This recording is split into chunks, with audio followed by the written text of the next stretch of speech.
In what way has the music industry changed over the years regarding how we produce, use, and listen to music? Woof.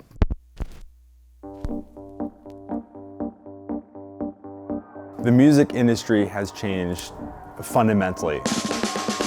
I feel like every 10 or 15 years or so, the industry makes a complete revolution. Years ago, you were talking maybe like a few thousand pieces of music released every year.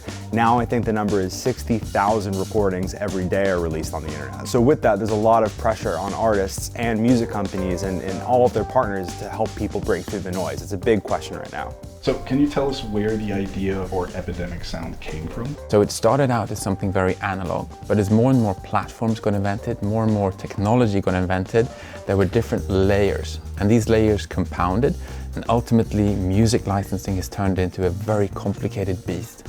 As a music creator, it's incredibly difficult if you're an artist to make ends meet. There's this idea of royalties that get paid out, but they don't trickle all the way down. So for 99% of music creators, it's incredibly difficult to support yourself through music. Ready. Wait, I lied, sorry. Sorry. Music is everything to me. It is my peace and my safest space to be completely honest and as expressive as possible. Like most R&B artists, I started in the church. So I grew up in a church that my grandparents founded, and my grandfather was the pastor, and my mom was the worship leader, choir director, everything music related. So yeah, I did different things like background vocalist. I'd already been doing a lot of work, and so they had heard what I'd already been doing, and it's just yeah, just keep doing that.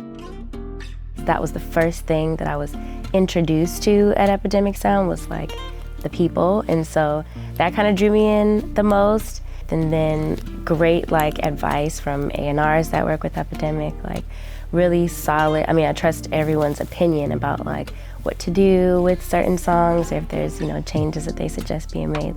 My music is being introduced to people who would normally not find my music, but because there's such a great connection with content creators and that kind of thing, it's good to have my music introduced to a wide audience.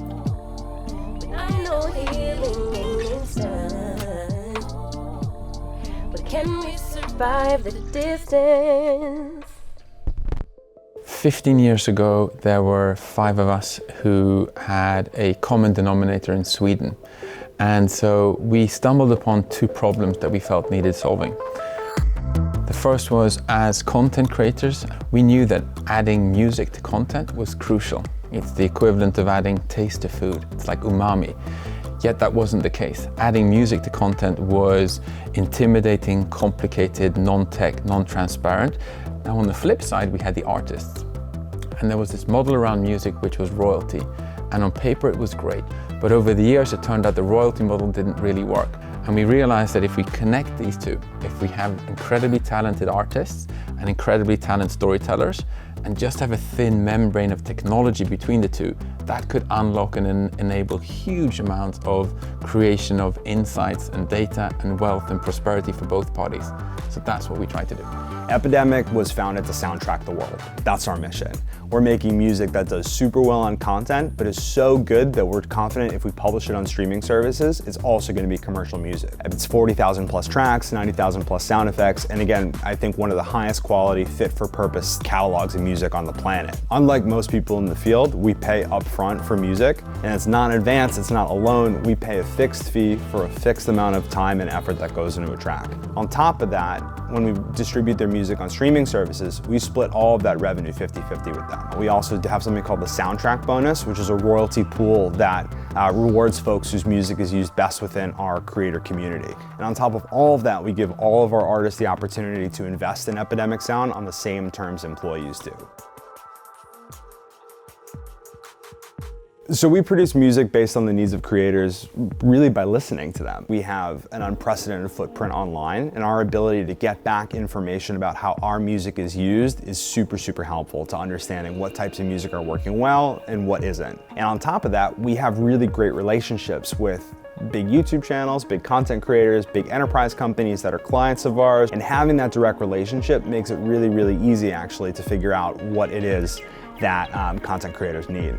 I have a YouTube channel about filmmaking, so I teach people how to edit videos, how to film videos in a very accessible way. I actually found Epidemic Sound very early on in my career, in my content creation journey, I would say. I decided to go for an Epidemic Sound subscription because not only did my favorite YouTubers talk about Epidemic Sound, so I felt like Epidemic Sound was very accessible, and that is definitely a plus because you get so many songs, you get like over 90,000 sound effects, and that is very, very helpful for any starting creator, but also now seasoned creator. Epidemic Sound is very creator focused, so we have a community program that focuses on career focused creators. 70% of content creators create revenue through advertising. 60% generate revenue on brand sponsorships, and 30% generate revenue through affiliate links, whether they're big or they're small or just like starting out. Our community space gives them the freedom and the ideas to basically generate those content ideation to generate communication as well with their fellow creators. So for us, it's important for us to engage with our community and then for them to engage and talk to each other as well, because like there's always this spark of creativity when creators meet. One of my favorite features about using Epidemic is their new feature, and it's called Ear, and then you can not just find similar songs, but if there's a little bit in a song that you really like, you can select that, and then Epidemic Sound will give you suggestions of songs that will sound similar based on that little bit that you've selected, so you can be way more precise and way more selective now.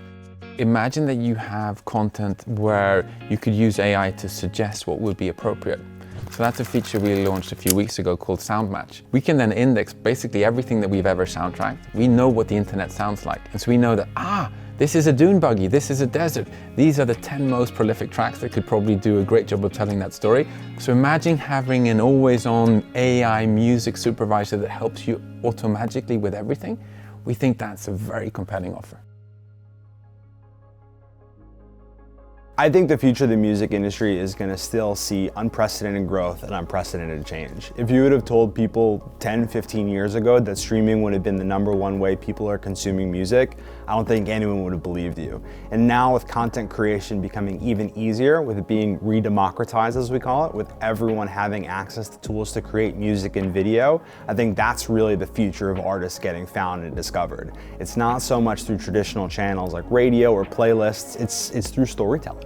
And it's through storytelling. I personally believe that when everything is said and done, future generations are going to look back at our generation and they're going to tilt their head, pop an eyebrow, and probably say that, there's one thing that your generation is famous for. Your enduring contribution is that you invented the internet. It's at the center of what all future generations depend upon. If that was our generation's defining moment, how did we contribute? And we said to ourselves, what if we can be the company that helps bring our species' oldest tradition, the tradition of storytelling? That's something that drives us. That's how we want to participate. And that's a massive, massive opportunity, but also a responsibility. But it's one that we're up for.